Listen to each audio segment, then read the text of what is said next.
Hi everyone, welcome to our channel. ఈరోజు మనం Indian society సంబంధించి ఫ్యామిలీ అనే టాపిక్ అనేది డిస్కస్ చేస్తున్నామండి.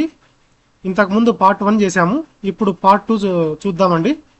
ఈ పార్ట్ 2లో కూడా చాలా మోస్ట్ ఇంపార్టెంట్ క్వశ్చన్స్ అనేవి ప్రిపేర్ చేయడం జరిగిందండి. ఎలాంటివంటే 2024 ప్రిలిమ్స్లో గ్రూప్ 2 ప్రిలిమ్స్లో ఏవైతే వచ్చాయో క్వశ్చన్స్ సేమ్ అలాంటి డిఫికల్టీ లెవెల్లోనే క్వశ్చన్స్ ప్రిపేర్ చేయడం జరిగింది. ప్రతి ప్యాటర్న్ ఫాలో అవ్వడం జరిగిందండి. అంటే statement based, match the following, matching pairs, chronology, assertion reason, ఇట్లాంటి అన్ని ప్యాటర్న్స్ ఫాలో అవ్వడం జరిగిందండి. సో ప్రతి ఒక్కరూ ఈ వీడియోని చివరి దాకా చూడండి. చాలా చాలా మోస్ట్ ఇంపార్టెంట్ బిట్స్ అనేవి చూస్తారండి. ఈ వీడియో కనుక చూసారంటే పార్ట్ 1 పార్ట్ 2 కలిపితే ఈ ఫ్యామిలీ టాపిక్ అనేది క్లోజ్ అవుతుందండి. ఈ టాపిక్ మీద ఎటువంటి బిట్ వచ్చినా కూడా మీరు 100కు 100% ఆన్సర్ చేస్తారండి. ఎటువంటి బిట్ కూడా మిస్ అవ్వదు. సో ప్రతి ఒక్కరూ ఈ వీడియోని ఉపయోగించుకోండి, చివరి దాకా చూడండి ఈ వీడియోని. ఇంకా స్టార్ట్ చేద్దామండి. ఫస్ట్ క్వశ్చన్, విస్తృతమైన ఉమ్మడి లేదా బంధుత్వ నెట్వర్క్ నుండి భౌతికంగా మరియు సామాజికంగా వేరు చేయబడిన ఆధునిక వెస్ట్ కుటుంబాన్ని వర్ణించడానికి సామాజిక శాస్త్రవేత్త తాల్కాట్ పార్సన్స్ ఏ ప్రత్యేక పదాన్ని ఉపయోగించారు? ఇక్కడ ఏమడిగారండి? విస్తృతమైన ఉమ్మడి లేదా బంధుత్వ నెట్వర్క్ నుండి భౌతికంగా మరియు సామాజికంగా వేరు చేయబడిన ఆధునిక వెస్ట్ కుటుంబాన్ని వర్ణించడానికి సామాజిక శాస్త్రవేత్త తాల్కాట్ పార్సన్స్ ఏ ప్రత్యేక పదాన్ని ఉపయోగించారు అన్నారండి. Option B is the correct answer అండి. వివిక్త వెస్ట్ కుటుంబం. వివిక్త వెస్ట్ కుటుంబం, this is the correct answer అండి. స్క్రీన్ కొంచెం జూమ్ చేద్దాము. వివిక్త వెస్ట్ కుటుంబం ఇస్ ద కరెక్ట్ ఆన్సర్ అండి. ఎక్స్ప్లెనేషన్ చూద్దాము. తాల్కాట్ పార్సన్స్ ఆధునిక పారిశ్రామిక సమాజంలోని వెస్ట్ కుటుంబాన్ని ఐసోలేటెడ్ న్యూక్లియర్ ఫ్యామిలీ, వివిక్త వెస్ట్ కుటుంబం అని అన్నారండి. ఎవరు? తాల్కాట్ పార్సన్స్. ఎవరిని? వెస్ట్ కుటుంబాన్ని. ఎక్కడ? ఆధునిక పారిశ్రామిక సమాజంలోని.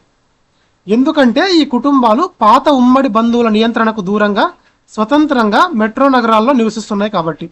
నెక్స్ట్ ఆప్షన్ ఏ అనేది కంజుగల్ ఎక్స్టెండెడ్ ఫ్యామిలీ అనేది ఇది భార్యాభర్తలతో పాటు ఇతర బంధువులు కూడా కలిసి ఉంటారండి ఇది. సో ఇది ఐసోలేటెడ్ కాదు. కంజుగల్ ఎక్స్టెండెడ్ ఫ్యామిలీ అనేది భార్యాభర్తలతో పాటు ఇతర బంధువులు కూడా కలిసి ఉంటారు. సో ఇది ఐసోలేటెడ్ ఫ్యామిలీ కాదు. నెక్స్ట్ పరమాణు కుటుంబం, అటామైజ్డ్ ఫ్యామిలీ అనేది వెస్ట్ కుటుంబం మరింత విచ్ఛిన్నమై సభ్యుల మధ్య అసలు బంధాలే లేని ఒంటరి స్థితిని సూచించే విమర్శనాత్మక పదం అండి. ఈ పరమాణు కుటుంబం అనేది వెస్ట్ కుటుంబం మరింత విచ్ఛిన్నమై సభ్యుల మధ్య అసలు బంధాలే లేని ఒంటరి స్థితిని సూచించే విమర్శనాత్మక పదం పరమాణు కుటుంబం అనేది. నెక్స్ట్ ఉభయస్థానిక అనేది నివాస పద్ధతికి సంబంధించిన పదం అండి. ఉభయస్థానిక అనేది నివాస పద్ధతికి సంబంధించిన పదం. నెక్స్ట్ క్వశ్చన్, ఒక వెస్ట్ కుటుంబ నిర్మాణంలో ఎదిగిన సభ్యులు తమ తండ్రి వైపు మరియు తల్లి వైపు ఉన్న విస్తరిత కుటుంబ బంధువులందరితో సంబంధాలను చట్టబద్ధంగా లేదా సామాజికంగా పూర్తిగా తెంచుకొని ఒంటరిగా బ్రతికితే ఆ స్థితిని ఏమంటారు? క్వశ్చన్ మళ్ళీ చదవండి. ఒక వెస్ట్ కుటుంబ నిర్మాణంలో ఎదిగిన సభ్యులు తమ తండ్రి వైపు మరియు తల్లి వైపు ఉన్న విస్తరిత కుటుంబ బంధువులందరితో సంబంధాలను చట్టబద్ధంగా లేదా సామాజికంగా పూర్తిగా తెంచుకొని ఒంటరిగా బ్రతికితే ఆ స్థితిని ఏమంటారు అంటే బంధుత్వ విరహం లేదా బంధుత్వ దూరీకరణ అని అంటారంటండి. కిన్షిప్ ఎన్స్ట్రాంజ్మెంట్, బంధుత్వ విరహం లేదా బంధుత్వ దూరీకరణ అని పిలుస్తారంటండి. దీనినే సామాజిక మానసిక పరిభాషలో కిన్షిప్ ఎన్స్ట్రేంజ్మెంట్ లేదా బంధుత్వ దూరీకరణ అంటారు. ఆధునిక పట్టణ వెస్ట్ కుటుంబాలలో ఈగో సమస్యలు లేదా ఆస్తి తగాదాల వల్ల సొంత బంధువులతో పూర్తిగా మాట్లాడడం మానేసే ధోరణిని ఇది సూచిస్తుంది. సొంత బంధువులతో పూర్తిగా మాట్లాడడం మానేసే ధోరణిని ఏది సూచిస్తుందండి? ఈ బంధుత్వ దూరీకరణ లేదా కిన్షిప్ ఎన్స్ట్రాంజ్మెంట్. నెక్స్ట్ నిర్మాణ విచ్ఛిన్నత, స్ట్రక్చరల్ ఫిజన్ అంటే ఇది ఉమ్మడి కుటుంబం కేవలం 2 వెస్ట్ కుటుంబాలుగా విడిపోవడాన్ని మాత్రమే సూచిస్తుందటండి. బంధాలు తెంచుకోవడాన్ని కాదు. ఉమ్మడి కుటుంబం కేవలం 2 వెస్ట్ కుటుంబాలుగా విడిపోవడాన్ని నిర్మాణ విచ్ఛిన్నత, స్ట్రక్చరల్ ఫిజన్ అని అంటారు. నెక్స్ట్ సామాజిక పరాయీకరణ అనేది సమాజం మొత్తానికి వ్యక్తి దూరం అవ్వడాన్ని సూచిస్తుంది. దేని ప్రకారం? కారల్ మార్క్స్ సిద్ధాంతం ప్రకారం. సమాజం మొత్తానికి వ్యక్తి దూరం అవ్వడాన్ని సూచించేది సామాజిక పరాయీకరణ. దేని ప్రకారం? కారల్ మార్క్స్ యొక్క సిద్ధాంతం ప్రకారం. నెక్స్ట్, ఇది తల్లి వైపు బంధువులకు ఎక్కువ ప్రాధాన్యత ఇవ్వడాన్ని సూచించే పదం ఏదండి? Option D. ఇది మాతృపార్శ్వ అసమతుల్యత అనేది. ఈ మాతృపార్శ్వ అసమతుల్యత అనేది తల్లి వైపు బంధువులకు ఎక్కువగా ప్రాధాన్యత ఇవ్వడాన్ని సూచించే పదం. నెక్స్ట్ క్వశ్చన్, వెష్టి కుటుంబం యొక్క క్రింది విధులను లేదా వాటి అంతర్గత సామాజిక ఉద్దేశాలతో జతపరచండి. వెష్టి కుటుంబం గురించి అడిగారండి, వాటి యొక్క విధుల గురించి. ప్రాథమిక సామాజికీకరణ, వార్మ్ బాత్ అనాలజీ, ఇన్స్ట్రుమెంటల్ పాత్ర, ఎక్స్ప్రెసివ్ పాత్ర. Option A is the correct answer అండి. 1B, 2A, 3D, 4C. 1B, ప్రాథమిక సామాజికీకరణ అంటే నవజాత శిశువుకు భాష, ప్రాథమిక నియమాలు, సంస్కృతిని నేర్పడం. ప్రాథమిక సామాజికీకరణ అంటే నవజాత శిశువుకు భాష, ప్రాథమిక నియమాలు, సంస్కృతిని నేర్పడం. వార్మ్ బాత్ అనాలజీ అంటే భావోద్వేగ మద్దతు ద్వారా పెద్దల వ్యక్తిత్వాన్ని స్థిరీకరించడం. భావోద్వేగ మద్దతు ద్వారా పెద్దల యొక్క వ్యక్తిత్వాన్ని స్థిరీకరించడాన్ని వార్మ్ బాత్ అనాలజీ అంటారు. ఇన్స్ట్రుమెంటల్ పాత్ర. ఇన్స్ట్రుమెంటల్ పాత్ర అంటే ఆర్థిక సంపాదన మరియు బాహ్య ప్రపంచంతో లావాదేవీలు నిర్వహించడం అండి. ఆర్థిక సంపాదన మరియు బాహ్య ప్రపంచంతో లావాదేవీలు నిర్వహించడాన్ని ఇన్స్ట్రుమెంటల్ పాత్ర అంటారు. నెక్స్ట్, ఎక్స్ప్రెసివ్ పాత్ర అంటే అంతర్గత భావోద్వేగ సంరక్షణ మరియు గృహ నిర్వహణపై దృష్టి పెట్టడం. అంతర్గత భావోద్వేగ సంరక్షణ మరియు గృహ నిర్వహణపై దృష్టి పెట్టడాన్ని ఎక్స్ప్రెసివ్ పాత్ర అని అంటారండి. సో ప్రాథమిక సామాజికీకరణ అంటే శిశువుకు సమాజ విలువలను నేర్పే మొదటి పాఠశాల వెష్టి కుటుంబం. వార్మ్ బాత్ అనాలజీ అంటే తాల్కాట్ పార్సన్స్ ప్రకారం వెష్టి కుటుంబం అనేది ఒక అలసిపోయిన పురుషుడికి మానసిక ప్రశాంతతను ఇచ్చే వేడి నీళ్ళ తొట్టి లాంటిది. ఇదేంది? Warm bath analogy. Next, instrumental అంటే సాంప్రదాయ వెష్టి కుటుంబంలో తండ్రి లేదా పురుషుడు పోషించే ఆర్థిక సంపాదన లేదా పాత్ర. ఎక్స్ప్రెసివ్ పాత్ర అంటే సాంప్రదాయ వెష్టి కుటుంబంలో తల్లి లేదా స్త్రీ పోషించే ప్రేమ, సంరక్షణ పాత్ర. నెక్స్ట్ క్వశ్చన్, ఆధునిక వెష్టి కుటుంబ నిర్మాణంపై వచ్చిన తీవ్రమైన విమర్శలకు సంబంధించి క్రింది వాక్యాలను పరిశీలించండి. ఎడ్మండ్ లీచ్ తన ఏ రన్ అవే వరల్డ్ గ్రంథంలో ఐసోలేటెడ్ వెష్టి కుటుంబం ఒక ప్రెషర్ కుక్కర్ లాంటిదని, ఇక్కడ తక్కువ మంది సభ్యులు ఉండడం వల్ల వారి మధ్య ఒత్తిడి మరియు అపనమ్మకాలు విపరీతంగా పెరిగిపోతాయని వాదించారంటండి. ఎవరు? Edmund Leach. ఏమని? ఏ రన్ అవే వరల్డ్ అనే గ్రంథంలో ఏమని? ఒక ఐసోలేటెడ్ వెష్టి కుటుంబము ఒక ప్రెషర్ కుక్కర్ లాంటిదని వర్ణించాడండి. ఏ దాంట్లో? ఏ రన్ అవే వరల్డ్ అనే గ్రంథంలో. ఎవరు? Edmund Leach. Next, David Cooper వంటి రాడికల్ సైకియాట్రిస్ట్ల ప్రకారం వెష్టి కుటుంబం అనేది వ్యక్తిగత స్వేచ్ఛను హరించి సమాజం చెప్పినట్లు వినేలా పిల్లలను మార్చే ఒక ఆపరేటింగ్ డివైస్లా పనిచేస్తుంది. డేవిడ్ కూపర్ వంటి రాడికల్ సైకియాట్రిస్ట్ల ప్రకారం వెష్టి కుటుంబం అనేది వ్యక్తిగత స్వేచ్ఛను హరించి సమాజం చెప్పినట్లు వినేలా పిల్లలను మార్చే ఒక ఆపరేటింగ్ డివైస్లా పనిచేస్తుంది. పై వాక్యాలలో సరైనవేవి? ఆప్షన్ సి కరెక్ట్ అండి. బోత్ ఆర్ కరెక్ట్ అండి. వెష్టి కుటుంబంపై వచ్చిన పాశ్చాత్య విమర్శనాత్మక సిద్ధాంతాల ప్రకారం ఈ బోత్ ఆర్ కరెక్ట్. ఉమ్మడి కుటుంబంలో గొడవలు వస్తే సర్దుబాటు చేయడానికి చాలా మంది ఉంటారు, కానీ వెష్టి కుటుంబంలో భార్యాభర్తలు ఇద్దరే ఉంటారు కాబట్టి చిన్న గొడవ కూడా పెద్దదై ప్రెషర్ కుక్కర్లా పేలిపోతుందని ఈ ఎడ్మండ్ లీచ్ అనే వ్యక్తి చెప్పారండి. నెక్స్ట్, కూపర్ రాసిన the death of the family పుస్తకంలో కుటుంబం ఎలా వ్యక్తిగత సృజనాత్మకతను చంపుతుందో వివరించారంటండి. నెక్స్ట్ క్వశ్చన్, హైదరాబాద్ లేదా బెంగళూరు వంటి ఐటీ నగరాలలో చాలా మంది యువ కార్పొరేట్ ఉద్యోగులు పెళ్లి చేసుకోకుండా తల్లిదండ్రులకు దూరంగా ఒంటరిగా నివసిస్తూ పూర్తి ఆర్థిక స్వతంత్రతను కలిగి ఉంటున్నారు. సామాజిక పరిభాషలో వెష్టి కుటుంబం నుండి మారిన ఈ నూతన రూపాన్ని ఏమంటారు? పూర్తి ఆర్థిక స్వతంత్రతను కలిగి ఉంటున్నారు, తల్లిదండ్రులకు దూరంగా ఒంటరిగా నివసిస్తూ. సో సామాజిక పరిభాషలో వెష్టి కుటుంబం నుండి మారిన ఈ నూతన రూపాన్ని ఏమంటారు అంటే ఏక వ్యక్తి గృహాలు లేదా సోలో లివింగ్ అండి. ఏక వ్యక్తి గృహాలు లేదా సోలో లివింగ్. దీనినే సింగిల్ పర్సన్ హౌస్ హోల్డ్ లేదా సోలో లివింగ్ అంటారు. గతంలో వెస్టి కుటుంబాల ఉండేవారు, కానీ ప్రస్తుత 2026 నాటి పట్టణ ట్రెండ్ ప్రకారం పెళ్లి వాయిదా వేస్తూ ఒంటరిగా నివసించే వారి సంఖ్య మెట్రో నగరాలలో 15% పెరిగిందంటండి. ఇవన్నీ కరెంట్ లింకేజెస్ యాడ్ చేయడం జరిగిందండి ఈ వీడియోలో. ఈ ఫ్యామిలీ అనే టాపిక్ సంబంధించి కరెంట్ లింకేజెస్ అనేవి యాడ్ చేయడం జరిగింది. దీనివల్ల కరెంట్ అఫైర్స్ పరంగా మనం ఒక రకంగా ముందుంటాము, తర్వాత ఈ సోషియాలజీ టాపిక్లో కూడా మనం ముందుంటామండి. అందుకోసమే కరెంట్ అఫైర్స్ కూడా లింక్ చేయడం జరిగింది ఈ వివాహం అనే టాపిక్ సంబంధించి, ఫ్యామిలీ అనే టాపిక్ సంబంధించి. ఉమ్మడి లేదా గిరిజన సాంప్రదాయ వివాహ పద్ధతులను సూచిస్తాయి. సో ఇది ఆధునిక పట్టణ ఒంటరి జీవన శైలికి సరిపోవు. ఏవి? ACD options. నెక్స్ట్ క్వశ్చన్, భారతదేశంలో వెస్టి కుటుంబ నమూనా విపరీతంగా పెరగడం వల్ల వృద్ధ తల్లిదండ్రులకు లభించే సాంప్రదాయక సామాజిక భద్రత మరియు సంరక్షణ నిర్మాణం తీవ్రంగా బలహీనపడింది. భారతదేశంలో వెస్టి కుటుంబ నమూనా విపరీతంగా పెరగడం వల్ల వృద్ధ తల్లిదండ్రులకు లభించే సాంప్రదాయక సామాజిక భద్రత మరియు సంరక్షణ నిర్మాణం తీవ్రంగా బలహీనపడింది.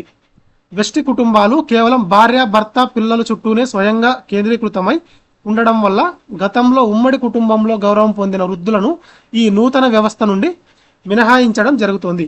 వెస్టి కుటుంబాలు కేవలం భార్య, భర్త, పిల్లల చుట్టూనే స్వయంగా కేంద్రీకృతమై ఉండడం వల్ల గతంలో ఉమ్మడి కుటుంబంలో గౌరవం పొందిన వృద్ధులను ఈ నూతన వ్యవస్థ నుండి మినహాయించడం జరిగింది. Option A is the correct answer అండి. Both assertion and reason are correct అండి. వెస్టి కుటుంబాల వల్ల సమాజంలో వచ్చిన అతిపెద్ద దుష్పరిణామం వృద్ధుల సంక్షోభం. వెస్టి కుటుంబంలో స్థలము, ఆదాయం పరిమితంగా ఉండడం వల్ల తాతయ్య, నానమ్మలు నగరాలకు తీసుకురాకుండా గ్రామాల్లోనే వదిలేస్తున్నారు. సో అసర్షన్ ఈజ్ కరెక్ట్ అండి. నెక్స్ట్, ఇది వెస్టి కుటుంబం యొక్క స్వార్థ లేదా చిన్న స్వభావం వల్లే జరుగుతుంది కాబట్టి రీజన్ ఆల్సో కరెక్ట్ అండి. ఇది వెస్టి కుటుంబం యొక్క స్వార్థ లేదా చిన్న స్వభావం వల్లే జరుగుతుంది కాబట్టి so reason also correct. Next question,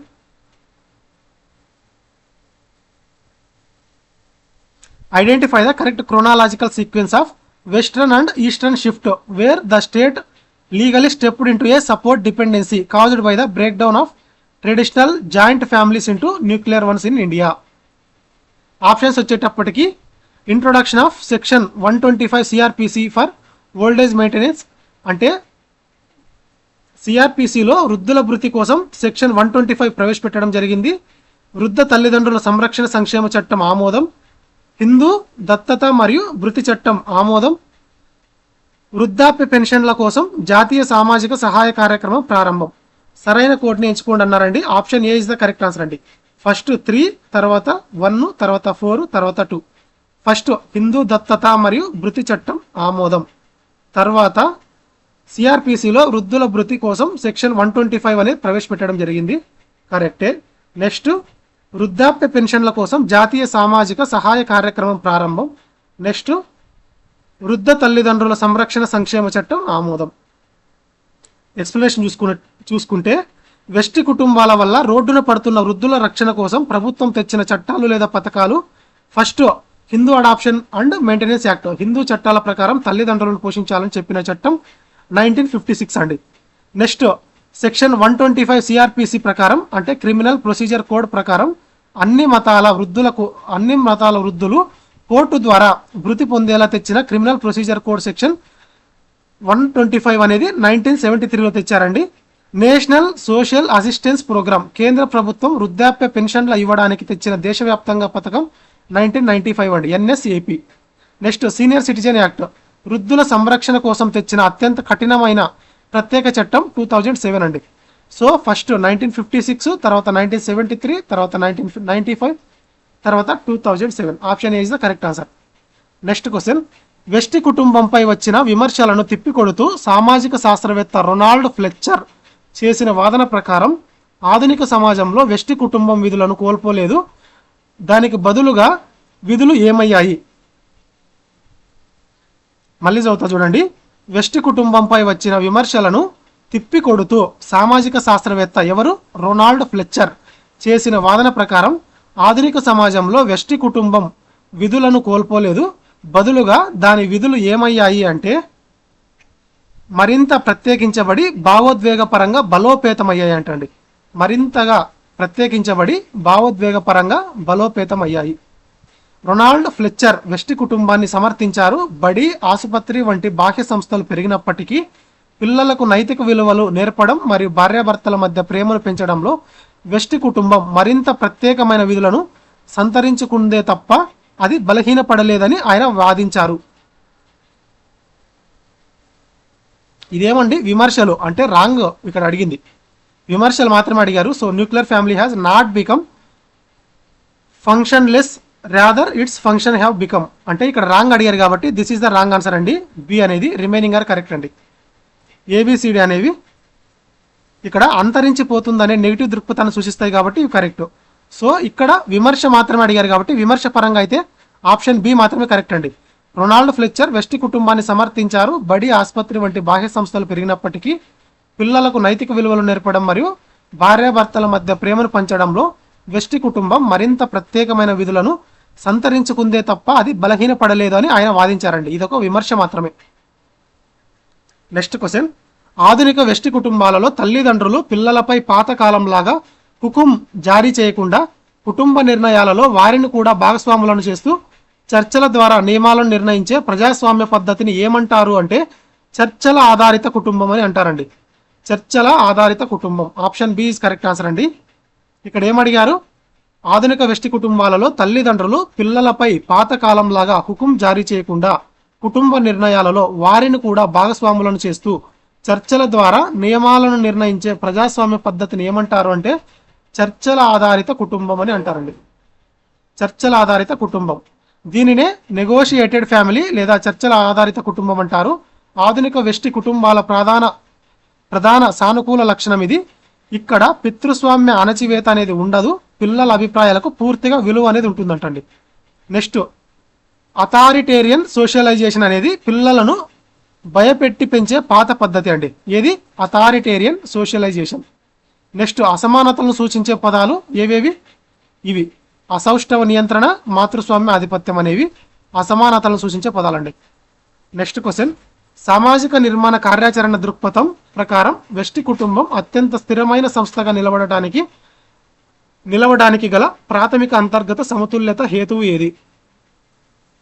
reason అడిగారండి. ఇక్కడ ప్రాపర్ రీజన్ అడిగారు. దీనికి గల కారణం ఏంటి అన్నారు. సామాజిక నిర్మాణ కార్యాచరణ దృక్పథం ప్రకారం వెస్టి కుటుంబం అత్యంత స్థిరమైన సంస్థగా నిలవడానికి గల ప్రాథమిక అంతర్గత సమతుల్యతకు గల కారణం ఏంటి అంటే భార్యాభర్తల మధ్య శ్రమ విభజన ద్వారా ఒకరికొకరు పూరకంగా ఉండే లింగ పాత్రలు అండి.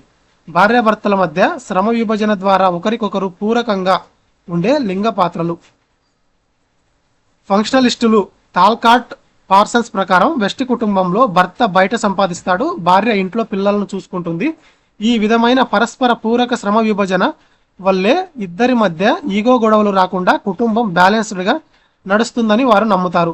అయితే దీనిని స్త్రీవాదులు తీవ్రంగా విమర్శించారంటండి. ఎవరు? స్త్రీవాదులు. నెక్స్ట్, వ్యవసాయ భూములు ఉమ్మడి కుటుంబానికి లక్షణం అండి, వెస్టి కుటుంబానికి కాదు. వ్యవసాయ భూములు అనేవి ఉమ్మడి కుటుంబానికి లక్షణాలు. నెక్స్ట్, కుటుంబ అంతర్గత సమతుల్యతను శాస్త్రీయంగా వివరించలేమండి. ఏవేవి? ఈ సి అండ్ డి. అంతర్వివాహ నియమాలను బలవంతంగా అమలు చేయడం అనేది, ప్రభుత్వ చట్టాల ద్వారా ఘర్షణలను పూర్తిగా తొలగించడం అనేది. ఇవి రెండు కుటుంబ అంతర్గత సమతుల్యతను శాస్త్రీయంగా వివరించలేమంటండి. నెక్స్ట్ క్వశ్చన్, సామాజిక శాస్త్రంలో ఒక అవివాహిత లేదా విడాకులు తీసుకున్న స్త్రీ మొదటి నుండి ఒకే ఒక్క పోషకురాలిగా మరియు సంపాదన పరురాలిగా తన చుట్టూ మాత్రమే కేంద్రీకృతమయ్యేలా ఒక శిశువును కనడం లేదా దత్తత తీసుకోవడం ద్వారా ఏర్పరచుకునే గృహాన్ని సాంకేతిక పరిభాషలో ఏమంటారు అంటే మాతృస్థానీయ ఏకపోషక కుటుంబం అని అంటారండి. మాతృస్థానీయ ఏకపోషక కుటుంబం. ఆప్షన్ బి కరెక్ట్ అండి.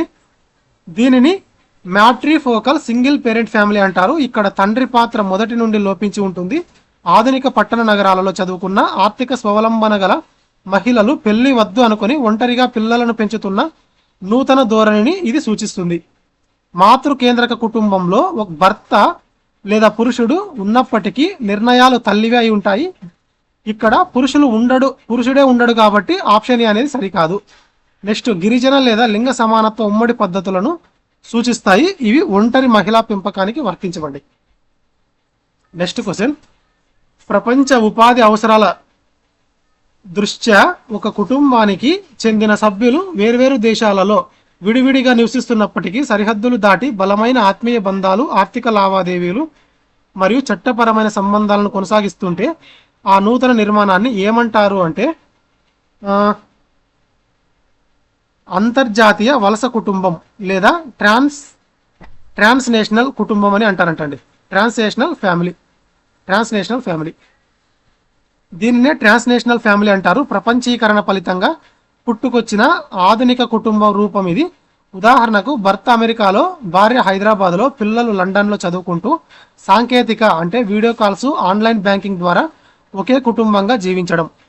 సో పాత గిరిజన లేదా గ్రామీణ వంశ విభజనలు సూచించే పదాలు BCD అనేవి. నెక్స్ట్ క్వశ్చన్, కుటుంబ అంతర్గత అధికార గమనాత్మక పవర్ డైనమిక్స్కు సంబంధించి క్రింది అంతర్జాతీయ ప్రముఖ సామాజిక శాస్త్రవేత్తలను వారు ప్రతిపాదించిన కాన్సెప్ట్లతో జతపరచండి.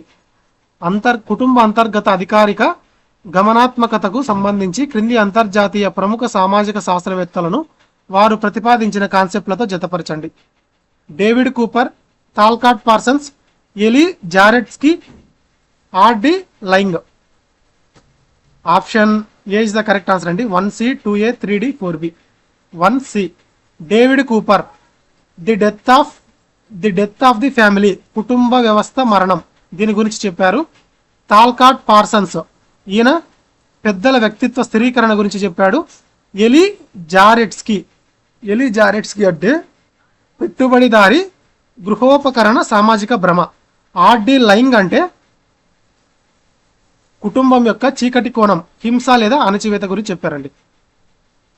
సో డేవిడ్ కూపరు రాడిల్ సైకియాట్రిస్ట్ అయిన Cooper the death of the family గ్రంథం ద్వారా కుటుంబం ఎలా వ్యక్తిత్వాన్ని చంపుతుందో చెప్పారు. ఎవరు? David Cooper. తాల్కాట్ పార్సన్స్ అనే ఆయన వెస్టి కుటుంబం పెద్దల మానసిక ఒత్తిడిని దూరం చేస్తోందని సానుకూలంగా వివరించారు. ఎలి జారెట్స్కీ అనే అతను మార్కిస్ట్ థింకర్ అయిన జారెట్స్కీ పెట్టుబడిదారీ విధానం తన వస్తువులను అమ్ముకోవడానికి కుటుంబం అనే భ్రమను వాడుకుంటుందని విమర్శించారు. R.D. లైంగ్ కుటుంబం లోపల జరిగే మానసిక వేధింపులు, ఒత్తిళ్లను డార్క్ సైడ్ ఆఫ్ ది ఫ్యామిలీగా అభివర్ణించారంటండి. నెక్స్ట్ క్వశ్చన్, మార్చబడిన విస్తరిత కుటుంబం సంబంధించి అడిగారండి. సామాజిక శాస్త్రంలోని మార్చబడిన విస్తరిత కుటుంబం నమూనాకు సంబంధించి క్రింది వాక్యాలను పరిశీలించండి. మార్చబడిన విస్తరిత కుటుంబం అనగా కుటుంబ సభ్యులు వేర్వేరు వెస్టి గృహాలలో భౌతికంగా దూరంగా నివసిస్తున్నప్పటికీ ఆధునిక రవాణా, సమాచార సాంకేతిక ద్వారా నిరంతరం ముడిపడి ఉంటూ పరస్పరం సహాయం చేసుకునే ఆధునిక రూపం. ఈ నమూనా యూజిన్ లిట్వాక్ ప్రతిపాదించిన పారిశ్రామిక భౌగోళిక గమనాత్మకత సిద్ధాంతాన్ని పూర్తిగా తిరస్కరిస్తుంది. పై వాక్యాలలో ఏవి సరైనవి అంటే option A only 1 is the correct answer అండి.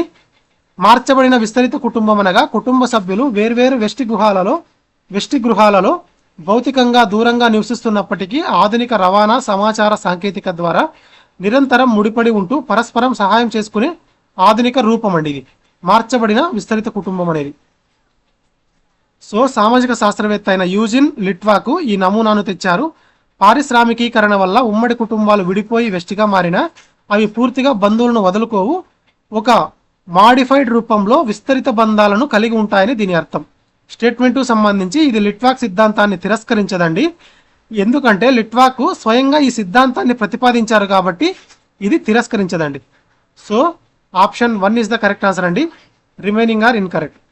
నెక్స్ట్ క్వశ్చన్, ఒక పెద్ద మెట్రో నగరంలో కొందరు వృద్ధ దంపతులు కలిసి ఒక పెద్ద ఆవరణను కొనుగోలు చేశారు. వారు తమ నివాసం కోసం విడివిడి గదులను నిర్మించుకున్నప్పటికీ ఉమ్మడి వంట గదిని నడుపుతూ వైద్య సంరక్షకులను ఉమ్మడిగా నియమించుకొని వెస్టి కుటుంబాల వల్ల వచ్చే ఒంటరితనాన్ని దూరం చేసుకుంటున్నారు. సామాజిక పరిభాషలో ఈ నూతన అమెరికాన్ని ఏమంటారు? మళ్ళీ చదువుతా చూడండి. ఒక పెద్ద మెట్రో నగరంలో కొందరు వృద్ధ దంపతులు కలిసి ఒక పెద్ద ఆవరణను కొనుగోలు చేశారు. వారు తమ నివాసం కోసం విడివిడి గదులను నిర్మించుకున్నప్పటికీ ఉమ్మడి వంట గదిని నడుపుతూ వైద్య సంరక్షకులను ఉమ్మడిగా నియమించుకొని వెస్టి కుటుంబాల వల్ల వచ్చే ఒంటరితనాన్ని దూరం చేసుకుంటున్నారు. సామాజిక పరిభాషలో ఈ నూతన అమెరికాను ఏమంటారు అంటే కో హౌసింగ్ లేదా వృద్ధుల ఉద్దేశపూర్వక కమ్యూన్ అని అంటారంటండి. కో హౌసింగ్ లేదా ఇంటెన్షనల్ ఎల్డర్ కమ్యూన్, తెలుగులో అయితే కో హౌసింగ్ లేదా వృద్ధుల ఉద్దేశపూర్వక కమ్యూన్.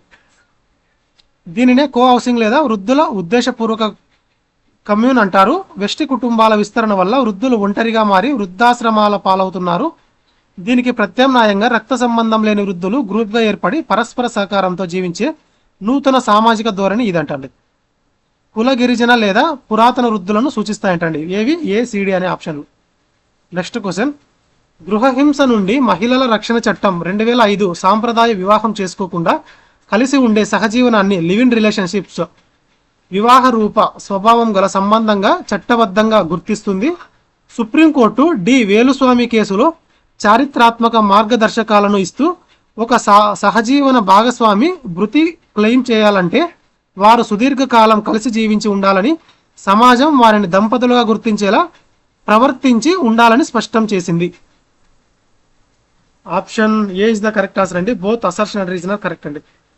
2005 గృహహింస చట్టం మహిళలకు పెద్ద రక్షణ కల్పించింది. పెళ్లి కాకపోయినా సహజీవనంలో ఉండే స్త్రీలపై హింస జరిగితే ఈ చట్టం వర్తిస్తుంది అంటే అసర్షన్ ఇస్ కరెక్ట్ అండి. అయితే ఏ లివ్-ఇన్ బంధాలు దీని కిందకి వస్తాయో సుప్రీంకోర్టు వేలుస్వామి కేసులో కఠిన నిబంధనలు పెట్టిందంటండి. ఒక రోజు లేదా ఒక వారం కలిసి ఉంటే అది వివాహ స్వభావం అవ్వదు. సమాజం దృష్టిలో వారు భార్యాభర్తల్లో సుదీర్ఘకాలం జీవించి ఉండాలి. సో రీజన్ ఆల్సో కరెక్ట్ అండి. నెక్స్ట్ క్వశ్చన్, ఇక్కడ క్రొనాలజీ బేస్డ్ అడిగారండి. దేనికి సంబంధించి అంటే historical milestones and commissions that analysed that altered the tribal or caste family legal systems in India from earliest to latest. ఇక్కడ ఈ ట్రైబల్స్ లేదా caste సంబంధించి ఫ్యామిలీ యొక్క లీగల్ యొక్క వ్యవస్థకు సంబంధించి అడిగారండి. కాకా కాలేల్కర్ కమిషన్, బీసీ కుటుంబాల స్థితిగతుల పరిశీలన, జాతీయ మహిళా కమిషన్ ఏర్పాటు, ప్రత్యేక వివాహ చట్టం ఆమోదం, హిందూ కోడ్ బిల్లు వివాదం. ఆప్షన్ ఏ కరెక్ట్ అండి. భారతీయ ఉమ్మడి కుటుంబ న్యాయ చరిత్రలో జరిగిన ముఖ్య సంఘటనలు టైమ్ లైన్ క్రింది విధంగా. So Hindu code bill controversy, doctor B R Ambedkar Hindu మహిళల ఆస్తి విడాకుల హక్కుల కోసం తెచ్చిన హిందూ కోడ్ బిల్ వివాదం అనేది 1951 to 52 అండి. ఫస్ట్ బ్యాక్వర్డ్ క్లాసెస్ కమిషన్, ఇవన్నీ ఇంకా ముందు చూస్తామండి. కానీ ఇక్కడ లింకేజెస్ పరంగా ఇచ్చాం మాత్రం, ఇక్కడ ఓన్లీ లింకేజ్ పరంగా మాత్రమే ఇచ్చాము. ఇవన్నీ ఇండివిజువల్గా backward classes, special marriage act, ఇవన్నీ మళ్ళీ వేరే టాపిక్లో, వివాహం అనే టాపిక్లో మళ్ళీ ఈ యూనిట్ 3లో ఈ బ్యాక్వర్డ్ క్లాసెస్ అనేది చూస్తామండి. సో అక్కడ ఇంకా ఇన్ డీటెయిల్గా చూస్తాము. ఇక్కడ జస్ట్ లింకింగ్ మాత్రమే చూస్తున్నామండి. కాకా కలేల్కర్ అధ్యక్షతన తన వెనుకబడిన తరగతుల కుటుంబాల కోసం వేసిన committee 1953 first backward classes commission. Next special marriage act అనేది కులాంతర వివాహాల చట్టబద్ధత చట్టం 1954. Next national commission for women, మహిళల హక్కుల రక్షణ కోసం జాతీయ కమిషన్ ఏర్పాటు 1992. సో వరుస క్రమం 1951, 1953, 1954, 1992. నెక్స్ట్ క్వశ్చన్, సామాజిక శాస్త్రవేత్త బారింగ్టన్ మూర్ కుటుంబ వ్యవస్థ యొక్క భవిష్యత్తును విశ్లేషిస్తూ ఆధునిక కార్పొరేట్ వినోద సాధనాలు, బాహ్య సేవా రంగాలు పెరగడం వల్ల కాలక్రమేణా కుటుంబం ఒక అనవసరమైన సామాజిక విభాగం అంటే రిడండెంట్ యూనిట్గా మారిపోయే ప్రమాదం ఉందని ఎందుకు హెచ్చరించారు? ఎవరండి? బారింగ్టన్ మూర్ అనే శాస్త్రవేత్త. ఎందుకు అంటే మార్కెట్లోని ప్రత్యేక వ్యాపార సేవలు అంటే రెస్టారెంట్లు, క్రెచ్లు, వృద్ధాశ్రమాలు కుటుంబం చేసే అన్ని సాంప్రదాయ విధులను విజయవంతంగా భర్తీ చేయడం వల్ల అండి. బారింగ్టన్ మూర్ విమర్శనాత్మకంగా సిద్ధాంతం ప్రకారం ఒకప్పుడు వండడం, పిల్లల పెంపకం, వృద్ధుల సంరక్షణ అన్ని కుటుంబమే చేసేది. కానీ నేడు హోటళ్ళు అంటే జొమాటో, స్విగ్గీ, డే కేర్ సెంటర్లు, వృద్ధాశ్రమాలు రావడం వల్ల ఈ పనులన్నీ బయట మార్కెట్లో డబ్బులు ఇస్తే అయిపోతున్నాయి. దీనివల్ల భవిష్యత్తులో కుటుంబం అనే సంస్థకు పనే లేకుండా పోయి అది ఒక అనవసర వ్యవస్థగా మారుతుందని ఆయన హెచ్చరించారండి. ఎవరండి?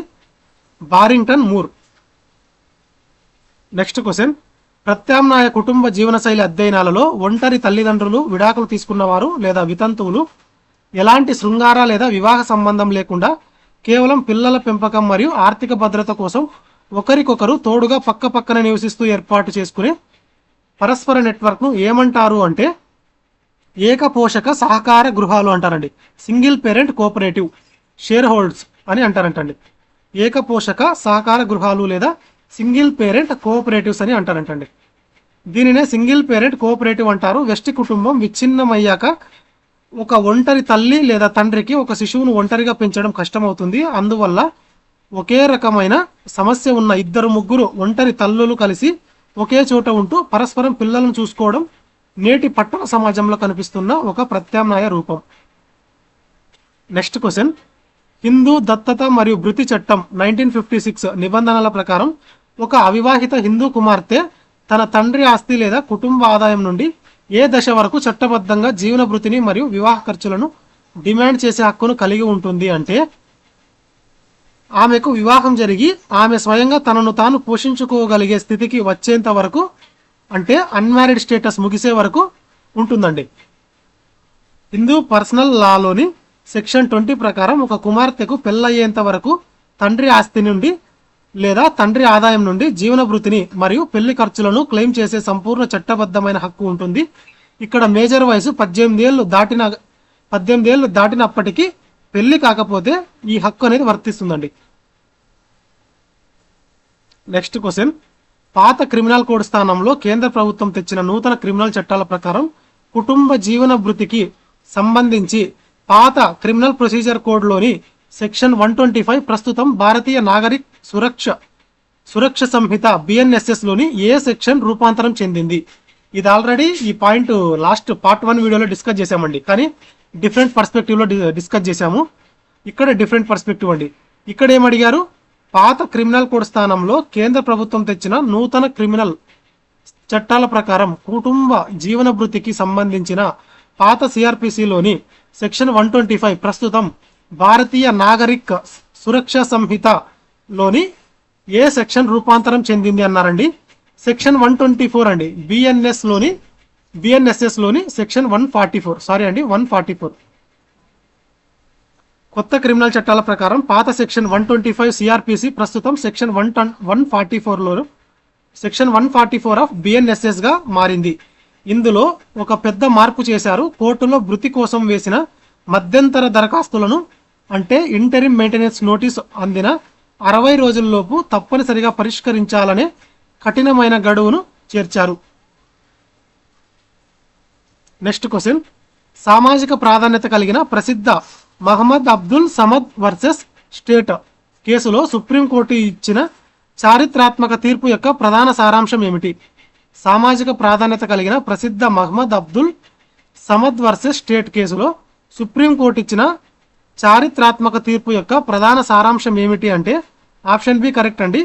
ఒక ముస్లిం విడాకులు తీసుకున్న మహిళ ఇద్దత్ కాలం ముగిసిన తర్వాత కూడా సెక్యులర్ చట్టం ప్రకారం చట్టబద్ధంగా భృతిని క్లెయిమ్ చేసుకోవచ్చు.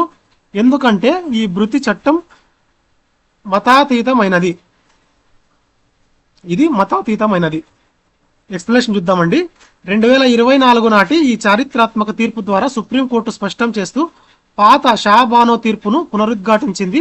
ముస్లిం మహిళలకు పర్సనల్ లాలో ఎలాంటి నిబంధనలు ఉన్నప్పటికీ దేశంలోని సెక్యులర్ భృతి చట్టం, అంటే క్రిమినల్ ప్రొసీజర్ కోడ్ 125 లేదా BNSS 144 ప్రకారం మతంతో సంబంధం లేకుండా ముస్లిం మహిళలందరికీ సమానంగా వర్తిస్తుందని సంచలన తీర్పు ఇచ్చిందండి. ఎప్పుడు? 2024 నాటి చారిత్రక తీర్పు ప్రకారం. నెక్స్ట్ క్వశ్చన్, ఇటీవల వచ్చిన చారిత్రాత్మక దొరైరాజ్ వర్సెస్ దొరైస్వామి ఫిబ్రవరి 2026 కేసు తీర్పులో హిందూ ఉమ్మడి కుటుంబ ఆస్తి తగాదాలలో నిరూపణ బాధ్యత బర్డెన్ ఆఫ్ ప్రూఫ్ కు సంబంధించి సుప్రీంకోర్టు ఏ సూత్రాన్ని స్పష్టం చేసింది అంటే, కేవలం ఉమ్మడి కుటుంబం ఉన్నంత మాత్రాన అన్ని ఆస్తులు ఉమ్మడివి కావు. అయితే కుటుంబానికి ఒక పూర్వీకుల ఆస్తి ఉందని, దాని ద్వారా ఆదాయం వస్తుందని నిరూపిస్తే ఆ తర్వాత కొత్తగా కొన్న ఆస్తి నా సొంత సంపాదన అని వాదించే వ్యక్తి తన స్వతంత్ర ఆదాయ వనరులను కోర్టులో నిరూపించుకోవాలి అని చెప్పిందండి. ఇది సుప్రీంకోర్టు. 2026 నాటి ఈ తాజా తీర్పు ద్వారా జస్టిస్ సంజయ్ కరోల్ మరియు జస్టిస్ సతీష్ చంద్ర శర్మల బెంచ్ ఆస్తి పంపకాలపై క్లారిటీ ఇచ్చింది. ఉమ్మడి ఆస్తి ద్వారా డబ్బు వస్తున్నప్పుడు కుటుంబ పెద్ద తన పేరు మీద కొనే ఆస్తులన్నీ ఉమ్మడివే అవుతాయి. ఒకవేళ అది తన సొంత సంపాదన అయితే ఆ డబ్బు ఎక్కడి నుండి వచ్చిందో నిరూపించాల్సిన బాధ్యత ఆ పెద్దదే అని స్పష్టం చేసింది సుప్రీంకోర్టు. నెక్స్ట్ క్వశ్చన్, 2026 ప్రారంభంలో వచ్చిన ఒక సంచలన తీర్పులో నిఖత్ పర్వీన్ వర్సెస్ రఫీక్ కేసు కుటుంబ భృతి కేసులలో శాస్త్రీయ సాక్ష్యాల ప్రాధాన్యతను సుప్రీంకోర్టు ఎలా సమర్థించింది అంటే, కోర్టుకు సమర్పించిన డిఎన్ఏ సాక్ష్యం ప్రకారం సదరు పురుషుడు ఆ శిశువు యొక్క అసలు కన్న తండ్రి కాదు అని తేలితే ఆ తర్వాత అతనిపై చట్టబద్ధంగా ఎలాంటి భృతి భారాన్ని మోపడానికి వీల్లేదండి. అంటే కోర్టుకు సమర్పించిన డిఎన్ఏ సాక్ష్యం ప్రకారం సదరు పురుషుడు ఆ శిశువు యొక్క అసలు కన్న తండ్రి కాదు అని తేలితే ఆ తర్వాత అతనిపై చట్టబద్ధంగా ఎలాంటి భృతి భారాన్ని మోపడానికి వీల్లేదు అని సుప్రీంకోర్టు స్పష్టం చేసిందండి. 2026 నాటి ఈ తాజా జడ్జిమెంట్ ప్రకారం సైన్స్ నిజాలను చట్టం అంగీకరించాలి. ఒక పురుషుడు ఆ పిల్లవాడికి జన్మత తండ్రి కాదు అని శాస్త్రీయంగా అంటే డిఎన్ఏ ద్వారా రుజువయ్యాక చట్టపరమైన ఊహల ఆధారంగా అతని నుండి బలవంతంగా డబ్బులు వసూలు చేయడం తప్పు అని సుప్రీంకోర్టు స్పష్టంగా చెప్పిందండి. జనవరి 2026లో వచ్చిన కాంచనరాయ్ వర్సెస్ గీతా శర్మ కేసులో తీర్పులో హిందూ దత్తత మరియు భృతి చట్టం HAMA హిందూ దత్తత మరియు భృతి చట్టం 1956 పరిధిని విస్తరిస్తూ ఒక వితంతు అయిన కోడలు హక్కుల గురించి సుప్రీంకోర్టు ఏ తీర్పు ఇచ్చింది అంటే, చనిపోయిన కొడుకు భార్య అంటే వితంతు కోడలు చట్టంలోని సెక్షన్ 21 ప్రకారం ఆశ్రితురాలు అవుతుంది అంటే డిపెండెంట్ అవుతుంది. కాబట్టి కొడుకు మరణాంతరం మామగారు తన ఆస్తి లేదా వారసత్వ ఎస్టేట్ నుండి ఆమెను పోషించాల్సిన పవిత్రమైన బాధ్యతను కలిగి ఉంటారు. 2026 జనవరి నాటి ఈ మైలురాయి లాంటి తీర్పు ప్రకారం భర్త చనిపోయాక ఒంటరిగా మిగిలిన మహిళకు ఆ అత్తగారింట్లో పూర్తి రక్షణ ఉంటుంది. మామగారు తన కొడుకు యొక్క ఎస్టేట్ లేదా ఉమ్మడి ఆస్తి నుండి సదరు కోడలకి జీవన భృతిని కల్పించడం చట్టబద్ధమైన విధి అని సుప్రీంకోర్టు స్పష్టం చేసింది. నెక్స్ట్ క్వశ్చన్, కుటుంబ తగాదాలలో భృతి కేసుల విచారణ ఏళ్ల తరబడి సాగకుండా మరియు కోర్టుల చుట్టూ పదే పదే తిరగాల్సిన అవసరం లేకుండా సుప్రీంకోర్టు ఇటీవల ద్రవ్యోల్బణం ఆధారంగా ఆటోమేటిక్ భృతి పెంపు నిబంధనను ప్రవేశపెట్టింది. ఎస్కలేషన్ క్లాజ్ని ప్రవేశపెట్టింది. అంటే పెరుగుతున్న జీవన వ్యయం మరియు ద్రవ్యోల్బణాన్ని తట్టుకోవడానికి కోర్టు నిర్ణయించిన భృతి మొత్తం అంటే ప్రతి 2 సంవత్సరాలకు ఒకసారి 5% చొప్పున స్వయంచాలకంగా పెరగాలి అని.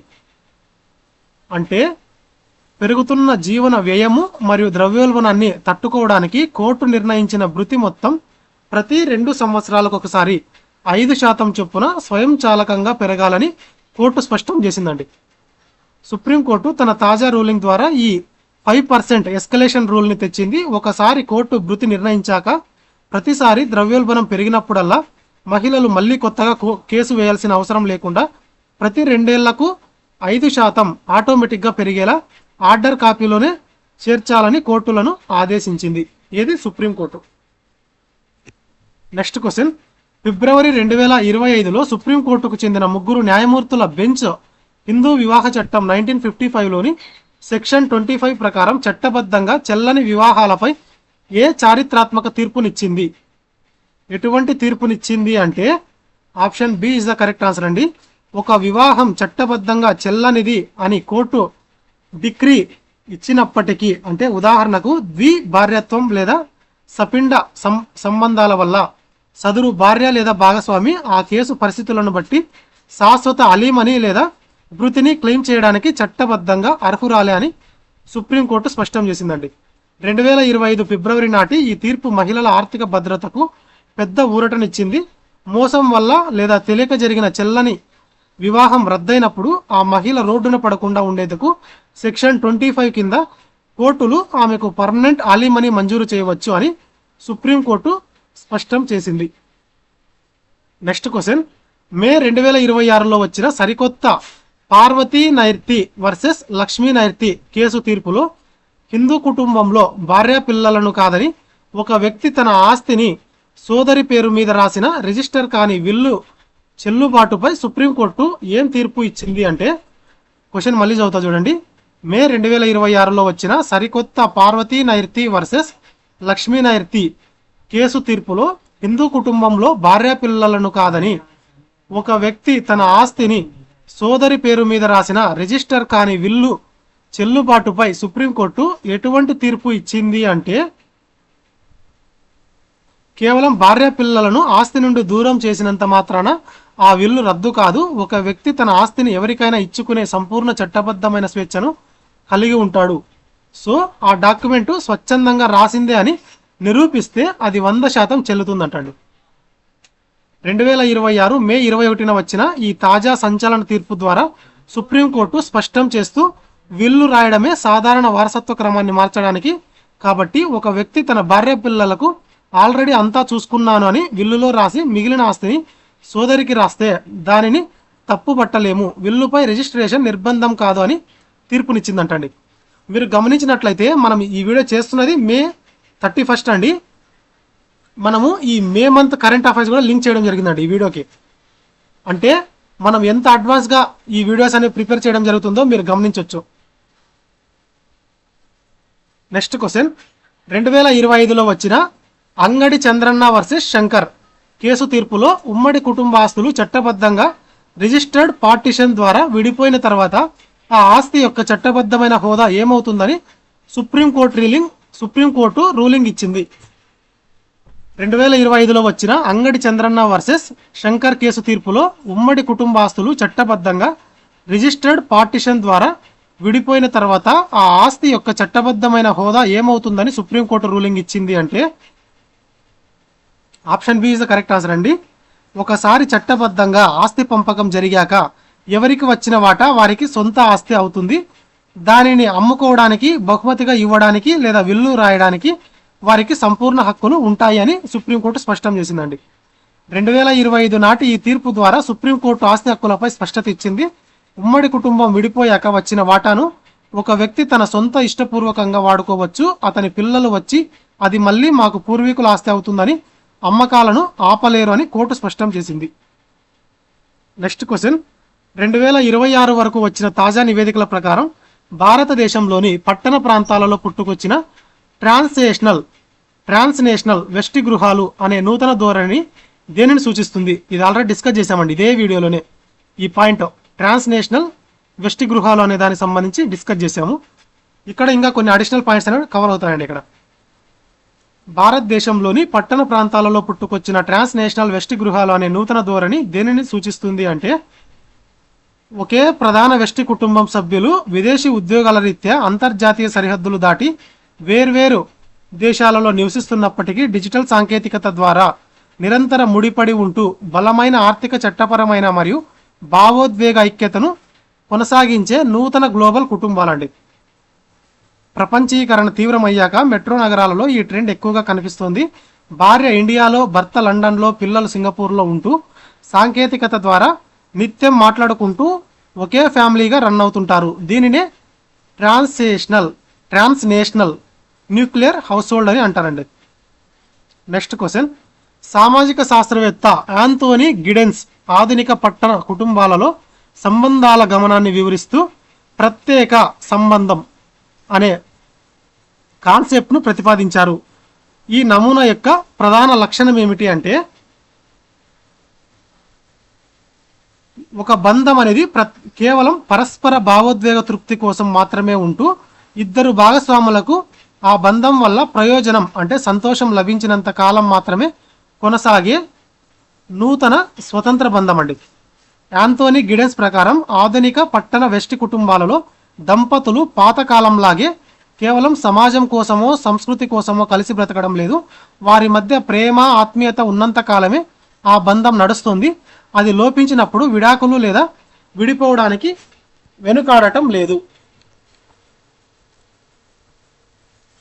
నెక్స్ట్ క్వశ్చన్, సామాజిక నిర్మాణ విశ్లేషణలో ఒక కుటుంబం విడివిడి వెస్టి విభాగాలుగా విడిపోయినప్పటికీ వారు ఒకే ఉమ్మడి వంటగది లేదా నివాసాన్ని పంచుకోకుండా కేవలం తమ పూర్వీకుల ఇంటి పేరు మరియు టోటెం గుర్తింపును మాత్రమే ఉమ్మడిగా కలిగి ఉంటే ఆ ప్రక్రియను ఏమంటారు అంటే బంధుత్వ ఖండాల విచ్ఛిన్నత అని పిలుస్తారండి. బంధుత్వ ఖండాల విచ్ఛిన్నత, దీనినే సెగ్మెంటల్ ఫిజన్ అంటారు. భారతదేశంలో ఉమ్మడి కుటుంబాలు విడిపోయే ప్రాథమిక దశ ఇది. మొదట ఆర్థికంగా, నివాసపరంగా విడిపోయిన వంశం లేదా గోత్రపరంగా ఒకే మూలాలను కలిగి ఉంటారు. నెక్స్ట్ నిర్మాణ సంలీనం అనగా రెండు వేర్వేరు కుటుంబాలు కలిసి ఒకే కుటుంబంగా మారడం అండి. నెక్స్ట్ అంతర్గత సంబంధాల మార్పును శాస్త్రీయంగా వివరించలేవు కాబట్టి ఇవి రెండు కరెక్ట్, ఇవి రెండు రాంగ్ ఆన్సర్. నెక్స్ట్ క్వశ్చన్, కుటుంబ అధ్యయనాలలోని క్రింది అడ్వాన్స్డ్ సామాజిక కాన్సెప్ట్లను వాటి ఖచ్చితమైన వివరణలతో జతపరచండి. సిమెట్రికల్ ఫ్యామిలీ, ఇది ఆల్రెడీ డిస్కస్ చేసామండి లాస్ట్ వీడియోలో, చాలా చాలా ఇంపార్టెంట్ అని కూడా చెప్పాం దీన్ని, సిమెట్రికల్ ఫ్యామిలీ అని. Next negotiated family, next familism, next atomized family, ఇది ఈ వీడియోలో డిస్కస్ చేసామండి అటామైజ్డ్ ఫ్యామిలీ అనేది. Option A is the correct answer అండి. 1B 2C 3A 4D. 1B అంటే సౌష్ఠవ కుటుంబం అంటే గృహశ్రమ మరియు సంపాదనలో భార్యాభర్తలిద్దరి సమాన భాగస్వామ్యం. నేను అప్పుడే చెప్పానండి లాస్ట్ వీడియోలో, సిమెట్రీ అంటే సేమ్ అని గుర్తుంచుకోండి, ఈక్వల్ అని గుర్తుంచుకోండి అని చెప్పా. సేమ్ అదే అండి, గృహశ్రమ మరియు సంపాదనలో భార్యాభర్తలిద్దరి సమాన భాగస్వామ్యం. నెక్స్ట్ చర్చల ఆధారిత కుటుంబం అంటే నెగోషియేటెడ్ ఫ్యామిలీ. చర్చల ఆధారిత కుటుంబం అంటే నిరంతర చర్చలు మరియు వ్యక్తిగత ఒప్పందాల ద్వారా నడిచే ఆధునిక సంబంధాలు. నిరంతర చర్చలు మరియు వ్యక్తిగత ఒప్పందాల ద్వారా నడిచే ఆధునిక సంబంధాలు. ఫ్యామిలిజం అంటే ఉమ్మడి కుటుంబ నిర్ణయాలకు వ్యక్తి పూర్తికంగా లోబడిపోయే సాంప్రదాయక స్థితి. పరమాణు కుటుంబం అంటే తీవ్రమైన వ్యక్తిగత స్వార్థం వల్ల కుటుంబ బంధాలు పూర్తిగా బలహీనపడే స్థితి. సౌష్ఠ కుటుంబం అంటే యంగ్ మరియు విల్మాట్ ప్రతిపాదించిన లింగ సమానత్వ కుటుంబ నమూనా. చర్చల ఆధారిత కుటుంబం అంటే ఉల్రిచ్ బెక్ ప్రతిపాదించిన ఆధునిక ప్రజాస్వామ్య కుటుంబ నమూనా. ఫ్యామిలిజం అంటే వ్యక్తి కంటే కుటుంబ గౌరవానికి పెద్దపీట వేసే సాంప్రదాయక మానసిక స్థితి. పరమాణు కుటుంబం అంటే వెస్టి కుటుంబం మరింత విచ్ఛిన్నమై వ్యక్తులు ఒంటరిగా మారే తీవ్ర ఆధునిక స్థితి. వెస్టి కుటుంబం మరింత విచ్ఛిన్నమై వ్యక్తులు ఒంటరిగా మారే తీవ్ర ఆధునిక స్థితి. నెక్స్ట్ క్వశ్చన్, సామాజిక శాస్త్రవేత్త రాబర్ట్ చెస్టర్ ప్రతిపాదించిన నవ్య సాంప్రదాయ కుటుంబం నియో కన్వెన్షనల్ ఫ్యామిలీ కాన్సెప్ట్కి సంబంధించి క్రింది వాక్యాలను పరిశీలించండి. రాబర్ట్ చెస్టర్ వాదన ప్రకారం సాంప్రదాయ కుటుంబ నమూనా పూర్తిగా అంతరించిపోలేదు, అది నవ్య సాంప్రదాయ కుటుంబంగా మారింది. ఇక్కడ భార్యాభర్తలిద్దరూ ఉద్యోగాలు చేస్తున్నప్పటికీ మెజారిటీ ప్రజలు ఇప్పటికీ వెస్టి కుటుంబ చట్రంలోనే జీవించడానికి ఇష్టపడుతున్నారు. ఏకపోషక కుటుంబాలు మరియు సహజీవనం అనేవి ప్రపంచ జనాభాలో మెజారిటీ ప్రజలకు శాశ్వత ప్రత్యామ్నాయ రూపాలుగా మారాయని ఆయన పేర్కొన్నారు. పై వాక్యాలలో ఏవి సరైనవి అంటే option A is the correct answer అండి. Only 1 is the correct answer. Robert Chester వాదన ప్రకారం సాంప్రదాయ కుటుంబ నమూనా పూర్తిగా అంతరించిపోలేదు, ఇది నవ్య సాంప్రదాయ కుటుంబంగా మారింది. ఇక్కడ భార్యాభర్తలిద్దరూ ఉద్యోగాలు చేస్తున్నప్పటికీ మెజారిటీ ప్రజలు ఇప్పటికే వెస్టి కుటుంబ చట్టంలోనే జీవించడానికి ఇష్టపడుతున్నారు. రాబర్ట్ చెస్టర్ కుటుంబ వ్యవస్థను విమర్శించే వారి వాదనలను తిప్పికొట్టారు. విడాకులు, లివ్-ఇన్ బంధాలు పెరిగినప్పటికీ అవి కేవలం తాత్కాలిక దశలు మాత్రమే అని, చివరికి ప్రజలు వెస్టి కుటుంబంలోనే స్థిరపడుతున్నారని ఆయన నిరూపించారు. నెక్స్ట్ క్వశ్చన్, రిస్క్ సొసైటీ సిద్ధాంతకర్తలైన ఉల్రిచ్ బెక్ మరియు ఎలిజబెత్ బెక్ గెర్న్ షిమ్ తమ the normal course of love గ్రంథంలో ఆధునిక వెస్టి కుటుంబాలు అస్థిరంగా మారడానికి వ్యక్తీకరణ సిద్ధాంతమే కారణమని పేర్కొన్నారు. ఈ సిద్ధాంతం యొక్క ప్రధాన అప్లికేషన్ ఏమిటి? రిస్క్ సొసైటీ సిద్ధాంతకర్తలైన ఉల్రిచ్ బెక్ మరియు ఎలిజబెత్ బెక్ గెర్న్ షిమ్ తమ the normal course of love గ్రంథంలో ఆధునిక వెస్టి కుటుంబాలు అస్థిరంగా మారడానికి వ్యక్తీకరణ సిద్ధాంతమే కారణమని పేర్కొన్నారంట. ఈ సిద్ధాంతం యొక్క ముఖ్య లక్షణం అడిగారండి ఇక్కడ. Option B is the correct answer. ఆధునిక ఆర్థిక వ్యవస్థలు ప్రతి వ్యక్తిని తమ సొంత కెరీర్, సొంత గుర్తింపు మరియు షెడ్యూల్కే ప్రాధాన్యత ఇచ్చేలా పనిచేస్తున్నాయి. దీనివల్ల ఒక జీవితకాల సాంప్రదాయ వెస్టి కుటుంబాన్ని నిలబెట్టుకోవడానికి అవసరమైన సర్దుబాట్లు చేయడం వ్యక్తులకు అత్యంత క్లిష్టంగా మరియు గందరగోళంగా మారుతోందంటండి. ఉల్రిచ్ బెక్ ప్రకారం నేటి సమాజంలో నేను అనే భావన పెరిగింది. భర్త ఐటీ ఉద్యోగం, భార్య కార్పొరేట్ ఉద్యోగం చేస్తున్నప్పుడు ఎవరి షెడ్యూల్స్ వారికి ఉంటాయి. ఒకరి కోసం ఒకరు త్యాగాలు చేసుకోవడానికి నేటి తరం సిద్ధంగా లేకపోవడం వల్లే వెస్టి కుటుంబాలలో గందరగోళం, నార్మల్ చోజ్ ఆఫ్ లవ్ మరియు విడాకులు పెరుగుతున్నాయి. నెక్స్ట్ క్వశ్చన్, మార్క్సిస్ట్ స్త్రీవాద సామాజిక శాస్త్రవేత్త మార్గరెట్ బెన్స్టన్ వాదన ప్రకారం వెస్టి కుటుంబ వ్యవస్థ అనేది పెట్టుబడిదారి ఆర్థిక యంత్రాంగాన్ని కాపాడటంలో కీలక పాత్ర పోషిస్తుంది. వెస్టి కుటుంబంలో మహిళలు ఉచితంగా చేసే గృహశ్రమ వల్ల శ్రామికులు ప్రతిరోజు ఆరోగ్యంగా, మానసికంగా ప్రశాంతతతో ఫ్యాక్టరీలకు లేదా కంపెనీలకు పనిచేయడానికి సిద్ధమవుతున్నారు. దీనికోసం కార్పొరేట్ యజమానులకు ఎలాంటి అదనపు ఖర్చు కావడం లేదు. Option A is the correct answer అండి. బోత్ ఆర్ కరెక్ట్ అండి. మార్క్సిస్ట్ స్త్రీవాదులు వెస్టి కుటుంబాన్ని పెట్టుబడిదారీ దోపిడీ కేంద్రంగా చూస్తారు. భార్య ఇంట్లో ఉచితంగా వండి పెట్టి బట్టలు ఉతికి భర్తను జాగ్రత్తగా చూసుకోవడం వల్లే అతను ఆఫీసుకి వెళ్ళి పెట్టుబడిదారులకు లాభాలు తెచ్చి పెట్టగలుగుతున్నాడు. ఒకవేళ ఈ సేవకులకు కంపెనీలే డబ్బులు కట్టాల్సి వస్తే పెట్టుబడిదారీ విధానం కూలిపోతుంది. సో ఇది మహిళల ఉచిత గృహశ్రమ వల్లే సాధ్యమవుతుంది కాబట్టి బోత్ ఆర్ కరెక్ట్ అండి. నెక్స్ట్ క్వశ్చన్, ఇక్కడ క్రొనాలజీ అడిగారండి. దేనికి సంబంధించి అంటే global and national sociological shifts that redefined the analytical framework of family and kinship studies from the earliest to latest.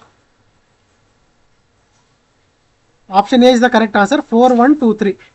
First, Louis Henry Morgan సాంప్రదాయిక పరిణామ సిద్ధాంతం మ్యాపింగ్. నెక్స్ట్, తాల్కాట్ పార్సన్స్ కార్యాచరణ సిద్ధాంతం ద్వారా వెస్టి కుటుంబాన్ని సమర్థించడం. నెక్స్ట్, రాడికల్ స్త్రీవాదం ద్వారా కుటుంబం లోపలి హింసను వెలుగులోకి తేవడం. నెక్స్ట్, పోస్ట్ మోడర్న్ దృక్పథం ద్వారా ద్రవరూప మరియు చర్చల ఆధారిత కుటుంబాలను విశ్లేషించడం. సామాజిక శాస్త్రంలో కుటుంబ అధ్యయనాల సిద్ధాంతాల చారిత్రాత్మక పరిణామ క్రమం క్రింది విధంగా ఉంది. క్లాసికల్ ఎవల్యూషనరీ ఎల్హెచ్ మోర్గన్ కుటుంబం ఆదిమ కాలం నుండి ఎలా పరిణామం చెందిందో చెప్పిన పాతకాలం 19వ శతాబ్దంలో అండి, 1877లో. స్ట్రక్చరల్ ఫంక్షనలిజం వెస్టి కుటుంబం విధులను సమర్థించిన కాలం 1950ల దశకం సంబంధించింది. రాడికల్ ఫెమినిజం కుటుంబం లోపల మహిళలపై జరిగే అణచివేతను ఎండగట్టిన కాలం అండి, 1970 నుండి 80ల దశకం.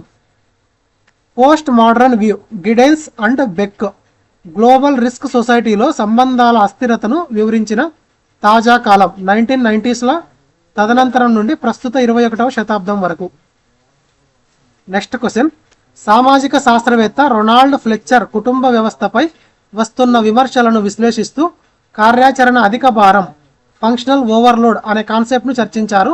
ఈ భావన దేనిని సూచిస్తుంది అంటే ఆధునిక ప్రభుత్వ సంస్థలు అంటే పాఠశాలలు, ఆసుపత్రులు పెరిగినప్పటికీ వెస్టి కుటుంబ ప్రాధాన్యత తగ్గలేదు. బదులుగా పిల్లల నైతిక బాధ్యత, భావోద్వేగ రక్షణ మరియు మార్కెట్ వినియోగ భారం మొత్తాన్ని కేవలం ఇద్దరు దంపతులపైనే వేయడం వల్ల ఆ చిన్న సామాజిక విభాగం అనేది తీవ్రమైన కార్యాచరణ అధికారంకు లోనై విచ్ఛిన్నమవుతోంది అని చెప్పడం జరిగిందండి. రొనాల్డ్ ఫ్లెచర్ ప్రకారం పాతకాలంలో బాధ్యతలు పెంచుకోవడానికి ఉమ్మడి కుటుంబంలో చాలా మంది ఉండేవారు, కానీ వెస్టి కుటుంబంలో కేవలం భార్యాభర్తలు ఇద్దరే ఉంటారు. పిల్లల చదువు, ఆఫీస్ టెన్షన్లు, ఈఎంఐలు, భావోద్వేగాల భారం మొత్తం ఆ ఇద్దరి మీదే పడటం వల్ల ఆ భారాన్ని తట్టుకోలేక నేటి జంటల మధ్య విడాకులు అనేవి పెరుగుతున్నాయని ఈ కాన్సెప్ట్ అనేది వివరిస్తుందటండి. నెక్స్ట్ క్వశ్చన్, సమకాలీన సామాజిక మార్పుల నేపథ్యంలో బీన్పోల్ కుటుంబం అనగా ఏ రకమైన కుటుంబ నిర్మాణాన్ని సూచిస్తుంది? ఇక్కడ ఏం అడిగారండి? బీన్పోల్ కుటుంబం అడిగారండి. ఇంపార్టెంట్ అండి, ఇది కొత్తగా చూస్తున్నాము ఈ వీడియోలో. బీన్పోల్ కుటుంబం అంటే జీవితకాల పరిమితి పెరగడం వల్ల 3 లేదా 4 తరాల వారు అంటే తాతలు, తల్లిదండ్రులు, పిల్లలు బ్రతికి ఉంటూ నిలువుగా పొడవుగా ఉండి జననాల రేటు తగ్గడం వల్ల ప్రతి తరంలోనూ తక్కువ మంది సభ్యులు ఉంటూ అడ్డంగా సన్నగా ఉండే ఆధునిక కుటుంబం నిర్మాణం అండి. అడ్డంగా సన్నగా ఉండే ఆధునిక కుటుంబ నిర్మాణం. సామాజిక పరిభాషలో దీనిని బీన్ పోల్ ఫ్యామిలీ అని అంటారు. చిక్కుడు పాదు లాంటి నిలువు కుటుంబం అంటారు. వైద్య సదుపాయాలు పెరగడం వల్ల ముత్తాతలు, తాతలు అందరూ బ్రతికే ఉంటారు. కానీ కుటుంబ నియంత్రణ వల్ల ప్రతి ఒక్కరికి ఒకే చైల్డ్ ఉంటారు. అంటే బాబాయిలు, అత్తలు, పెద్దమ్మలు లేని కేవలం నిలువు వరుస మాత్రమే ఉండే నూతన పట్టణ వెస్టి కుటుంబ రూపం ఇదంట. ఏది? బీన్పోల్ కుటుంబం.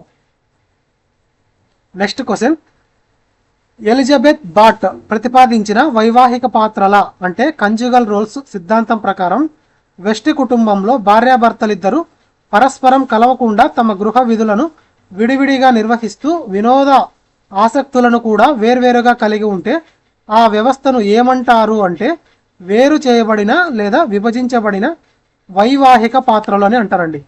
వేరు చేయబడిన లేదా విభజించబడిన వైవాహిక పాత్రలు. ఎలిజబెత్ బాట్ ప్రకారం పాత్రలు రెండు రకాలు. భర్త కేవలం బయట పని చూసుకోవడం, భార్య కేవలం వంటలు చూసుకోవడం. ఇద్దరి పనుల్లోనూ పరస్పరం సహకారం లేదా ఓవర్లాప్ ఉండదు. వినోదం కూడా వేర్వేరు స్నేహితులతో గడుపుతారు.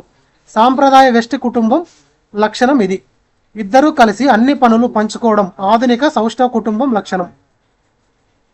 నెక్స్ట్ క్వశ్చన్, ఆధునిక లింగ సామాజిక శాస్త్రంలో పూర్తి సమయం ఉద్యోగం చేసే ఒక మహిళ ఆఫీస్ నుండి ఇంటికి తిరిగి వచ్చిన తర్వాత కూడా గృహ పనులు మరియు పిల్లల సంరక్షణ బాధ్యతలను ఒంటరిగానే మోయాల్సి రావడాన్ని ఏ సాంకేతికత పదంతో పిలుస్తారు అంటే ద సెకండ్ షిఫ్ట్ అండి. The second shift. అమెరికన్ సామాజిక శాస్త్రవేత్త ఆర్లీ హోచైల్డ్ తన ప్రసిద్ధ గ్రంథంలో దీనిని ద సెకండ్ షిఫ్ట్, రెండవ వంతు అని అన్నారు. మహిళలు బయట పురుషులతో సమానంగా ఉద్యోగాలు చేస్తున్నప్పటికీ ఇంటికి రాగానే పురుషులు సహకరించకపోవడం వల్ల వారు ఇంట్లో మళ్ళీ అదనంగా శ్రమించాల్సి వస్తుందని ఈ కాన్సెప్ట్ వివరిస్తుంది. సౌష్ఠవ మార్పిడిలో ఇద్దరు పనులను సమానంగా పంచుకుంటారు. ఇక్కడ ఇది జరగడం లేదు కాబట్టి ఇది రాంగు. లింగ సమానత్వం పూర్తిగా సాధించబడిన స్థితిని సూచిస్తాయి. ఏవి? C and D statements.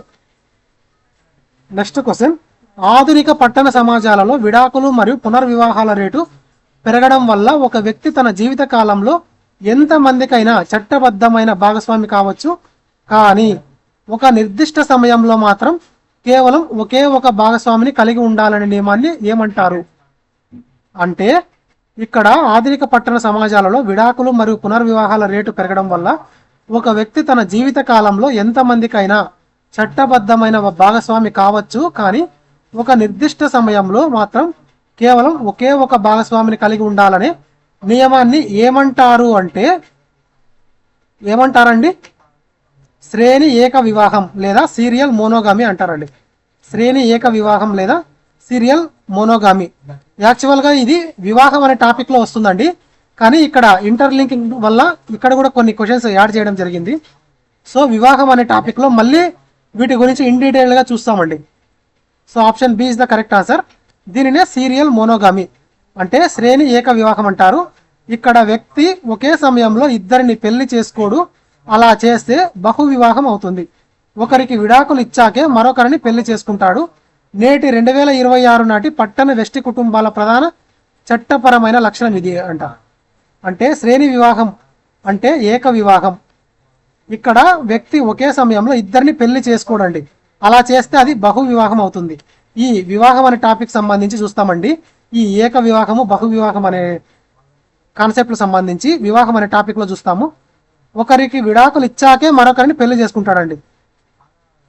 Next, నిరంతర ఏక వివాహంలో జీవితాంతం ఏక భాగస్వామితో ఉంటారండి. విడాకులకు తావుండదు. నెక్స్ట్, ఒకే సమయంలో ఒకటి కంటే ఎక్కువ మంది భార్యలను లేదా భర్తలను కలిగి ఉండే గిరిజన లేదా పురాతన పద్ధతులను ఈ ఆప్షన్ సి అండ్ డి అని సూచిస్తాయండి. ఏవేవి? భగిని బహుపత్నిత్వం. నెక్స్ట్, అభ్రాతృక బహు భర్తృత్వం, సొరోరల్ పొలోగిని. Next, non ఫ్రాటర్నల్ పొలియాండ్రీ. కొంచెం డిఫికల్టీగా ఉంటాయండి ఈ టర్మినాలజీ, సో కొంచెం అడ్జస్ట్ అవ్వండి. కుటుంబ మరియు బంధుత్వ అధ్యయనాలలోని క్రింది ప్రాథమిక మానవ శాస్త్ర పదాలను వాటి ఖచ్చితమైన సామాజిక వివరణలతో జతపరచండి. కాగ్నిటివ్ వంశానుక్రమం, అగ్నాటిక్ వంశానుక్రమం, యుటైరెన్ వంశానుక్రమం, పరిహార సంబంధాలు. Option A is the correct answer అండి. 1B, 2A, 3C, 4D. 1B. కాగ్నాటిక్ వంశానుక్రమం అంటే పురుష మరియు స్త్రీ రెండు రేఖల ద్వారా సమానంగా బంధుత్వాన్ని లెక్కించే పద్ధతి అండి. నెక్స్ట్ ఆగ్నాటిక్ వంశానుక్రమం అంటే వంశాన్ని లెక్కించడానికి కేవలం తండ్రి వైపు పూర్వీకులను మాత్రమే పరిగణలోకి తీసుకోవడం. నెక్స్ట్ యుటైరైన్ వంశానుక్రమం అంటే బంధుత్వ నెట్వర్క్ కేవలం తల్లి వైపు స్త్రీ రేఖకు మాత్రమే పరిమితం కావడం అండి. నెక్స్ట్ పరిహార సంబంధాలు అంటే నిర్దిష్ట బంధువులు శారీరక దూరం పాటిస్తూ నేరుగా మాట్లాడుకోకూడదనే సామాజిక నియమం. ఇప్పుడే చూసామండి. కాగ్నిటివ్ వంశానుక్రమం అంటే తల్లి మరియు తండ్రి ఇరువైపులా వంశాన్ని సమానంగా గుర్తించే పద్ధతి. అగ్నాటిక్ వంశానుక్రమం అంటే దీనినే పితృవంశీయ అంటారండి. కేవలం పురుషులు ద్వారానే వారసత్వం లెక్కించబడుతుంది. దీనినే పితృవంశీయ అంటారు. దీనిని ఆగ్నాటిక్ వంశానుక్రమం. కేవలం పురుషుల ద్వారానే వారసత్వం లెక్కించబడుతుంది. యుటెరైన్ వంశానుక్రమం అంటే దీనినే మాతృవంశీయ అంటారండి. కేవలం తల్లి ద్వారానే వారసత్వం లెక్కించబడుతుంది. పరిహార సంబంధాలు మామ కోడలు లేదా బావ మరదలు వంటి నిర్దిష్ట బంధువుల మధ్య ఉండే కఠినమైన సామాజిక అలిఖిత నియమం అండి. నెక్స్ట్ క్వశ్చన్, సామాజిక శాస్త్రవేత్త రాబర్ట్ చెస్టర్ ప్రతిపాదించిన కుటుంబ సిద్ధాంతాలకు సంబంధించి క్రింది వాక్యాలను పరిశీలించండి. ఈ రాబర్ట్ చెస్టర్ అనే అతనికి సంబంధించి చాలా క్వశ్చన్స్ డిస్కస్ చేశామండి ఈ వీడియోలో. రాబర్ట్ చెస్టర్ వాదన ప్రకారం సమాజంలో పెరుగుతున్న విడాకుల సంఖ్య కుటుంబ వ్యవస్థ మరణాన్ని సూచించదు, బదులుగా ప్రజలు వివాహ బంధానికి ఎంతటి అత్యున్నత విలువ ఇస్తున్నారో ఇది నిరూపిస్తుంది. అంటే సంతోషం లేని బంధంలో ఉండటానికి వారు నిరాకరిస్తున్నారు. ఆధునిక సమాజాలలో మెజారిటీ ప్రజలు తమ జీవిత కాలంలో అత్యధిక భాగాన్ని ఏదో ఒక రకమైన వెస్టి కుటుంబ చట్రంలోనే గడుపుతారని ఆయన పేర్కొన్నారు. ఆప్షన్ సి కరెక్ట్ అండి. Both assertion and reason correct. కుటుంబ వ్యవస్థ అంతరించిపోతుందని విమర్శించే వారికి చెస్టర్ గట్టి కౌంటర్ ఇచ్చారు. విడాకులు తీసుకున్న వారు ఒంటరిగా మిగిలిపోవడం లేదు, వారు మళ్ళీ పెళ్లి చేసుకొని కొత్త వెస్టి కుటుంబాన్ని ఏర్పాటు చేసుకుంటున్నారు. అంటే వారికి కుటుంబంపై నమ్మకం పోలేదు అని దీని అర్థం. నెక్స్ట్ తాత్కాలికంగా లివిన్ లేదా సింగిల్గా ఉన్నప్పటికీ మనుషులు తమ జీవితంలో ఎక్కువ భాగం భార్య పిల్లలతోనే గడుపుతారు కాబట్టి వెస్టి కుటుంబమే ప్రధాన రూపమని ఆయన నిరూపించారు. ఎవరండి ఈయన? ఎవరు? Robert Chester. సమకాలీన స్థూల సామాజిక అధ్యయనాల ప్రకారం సేవారంగం విపరీతంగా పెరగడం వల్ల ఒకప్పుడు కుటుంబం అంతర్గతంగా చేసుకునే పనులను అంటే వండడం, ఇల్లు శుభ్రం చేయడం, పిల్లల చదువు, వృద్ధుల సంరక్షణ నేడు కార్పొరేట్ కంపెనీలు లాభాల కోసం నిర్వహించడాన్ని ఏమంటారు అంటే సామీప్య పనుల వాణిజ్యీకరణ అంటారండి. సామీప్య పనుల వాణిజ్యీకరణ. దీనినే కమర్షియలైజేషన్ ఆఫ్ డొమెస్టిసిటీ లేదా ఇంటిమసీ, గృహ వీధుల వాణిజ్యీకరణ అంటారంటండి.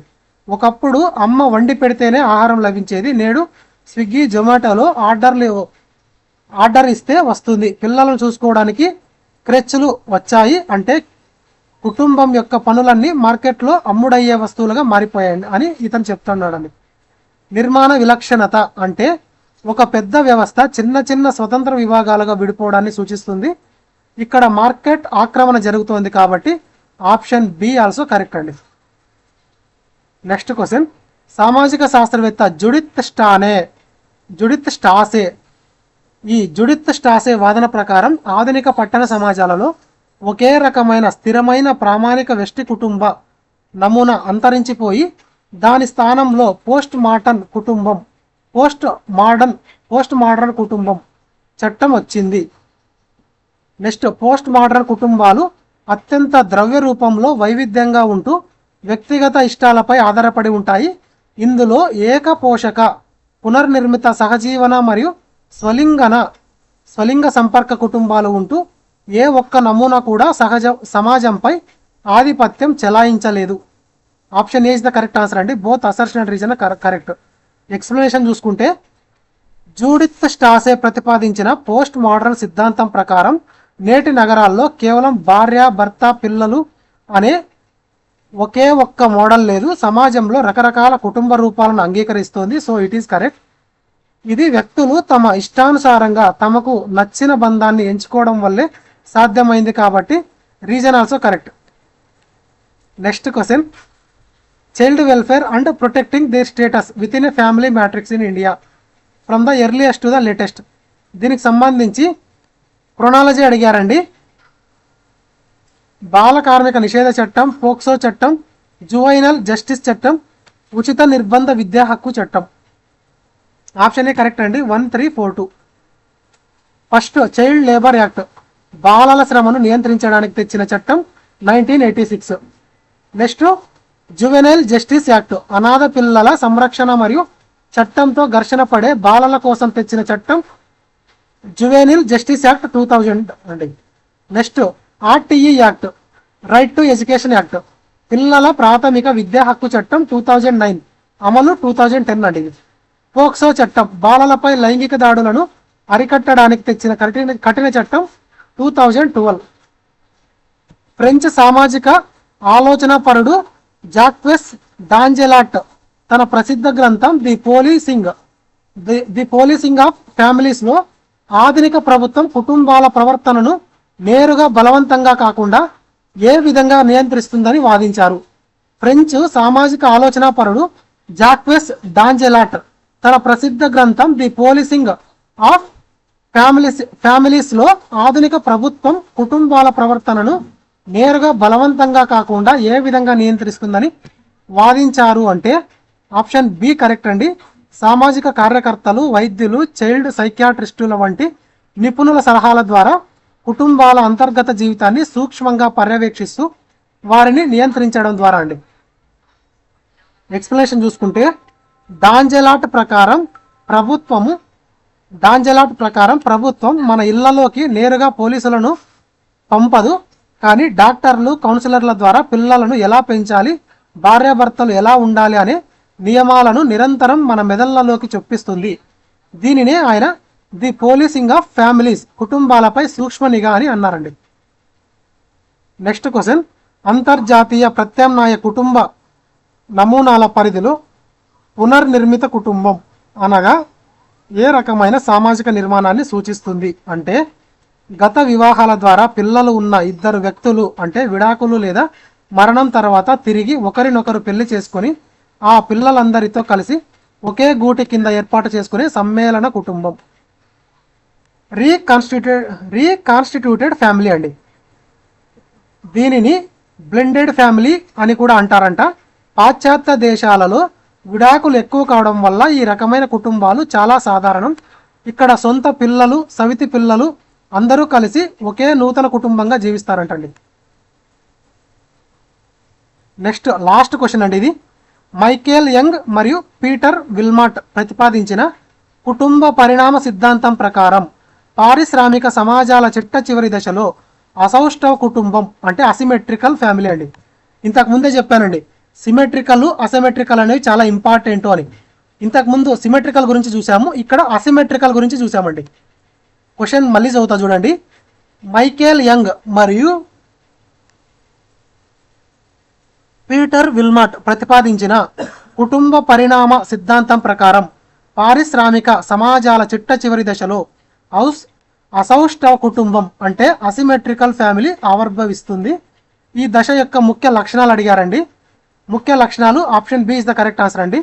అత్యధిక ఆదాయం గల కార్పొరేట్ ఎలైట్ కుటుంబాలలో పురుషులు తమ కెరీర్ సక్సెస్ కోసం పూర్తి సమయం బయట గడుపుతుండగా మహిళలు గృహ నిర్వహణ మరియు విలాసవంతమైన వినియోగానికే పరిమితమై మళ్ళీ పాతకాలంలాగే ఇద్దరి పాత్రల మధ్య అసమతుల్యత అంటే ఇక్కడ ఇన్ఈక్వాలిటీ అండి. అక్కడ సిమెట్రికల్లో అయితే ఈక్వల్ ఇంపార్టెన్స్, ఇక్కడ ఇన్ఈక్వాలిటీ అండి.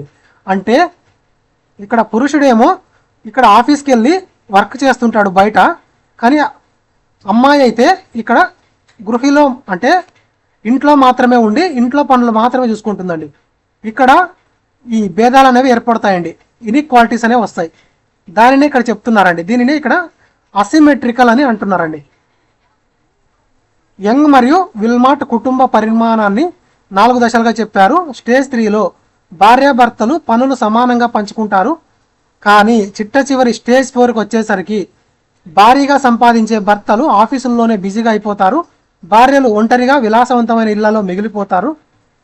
అంటే సమానత్వం పోయి మళ్ళీ అసమతుల్యత వస్తుందని వీరు నిరూపించారు. So this is the correct answer అండి. సో 100 క్వశ్చన్స్ అనేవి కంప్లీట్ చేసుకున్నామండి ఈ ఫ్యామిలీ అనే టాపిక్ సంబంధించి. ఈ వీడియో అనేది లెంత్ వచ్చింది, అయినా పర్వాలేదు, ఈ వీడియోని కంప్లీట్గా చూడండి. ఈ వీడియో కనుక మీరు కంప్లీట్ చేస్తే ఈ పార్ట్ 1 పార్ట్ 2 సంబంధించి మీరు చూసారంటే మీరు ఇక్కడ ఒక్క ఫ్యామిలీ అనే టాపిక్ సంబంధించి కాదండి, వివాహము అండ్ కొన్ని చట్టాలు అన్ని ఇంటర్లింక్ చేసాం కాబట్టి రిమైనింగ్ టాపిక్స్ కూడా చాలా చాలా కవర్ అయ్యాయండి. సో ఇక్కడ మీరు ఈ టాపిక్ అనేది కవర్ చేస్తే మీరు చాలా చాలా ఇంపార్టెంట్ క్వశ్చన్స్ అనేవి మీరు ఇక్కడ నేర్చుకోగలుగుతారు. అలాగే ఎగ్జామ్లో చాలా రిఫ్లెక్ట్ అవుతాయండి ఇవి. కాబట్టి ప్రతి ఒక్కరూ ఈ వీడియోని స్కిప్ చేయొద్దండి. ఇంకా ఎవరైనా మన ఛానల్ని సబ్స్క్రైబ్ చేసుకోకపోతే సబ్స్క్రైబ్ చేసుకోండి. మీరు ఇప్పుడు వచ్చే అప్కమింగ్ గ్రూప్ 2 ప్రిలిమ్స్ ఎగ్జామ్లో కంపల్సరీ ఈ 100 బిట్స్ నుంచే కంపల్సరీ బిట్ వస్తుందండి. దీన్ని దాటి బిట్ అనేది పక్కకు వెళ్ళదు. 100కు 100% నేను గ్యారంటీ ఇస్తున్నా. 100% ఈ 100 క్వశ్చన్స్లోనే బిట్ అనేది పక్కా వస్తుందండి ఈ టాపిక్ సంబంధించి. సో ఎవరు నెగ్లెక్ట్ చేయొద్దండి. ఇంకా ఎవరైనా మన ఛానల్ని సబ్స్క్రైబ్ చేసుకోకపోతే సబ్స్క్రైబ్ చేసుకోండి. అలాగే మీ ఫ్రెండ్స్కి ఈ వీడియోని షేర్ చేయండి. ఈ వీడియోకి లైక్ చేయండి ఫ్రెండ్స్. థ్యాంక్ యూ అండి. బాయ్.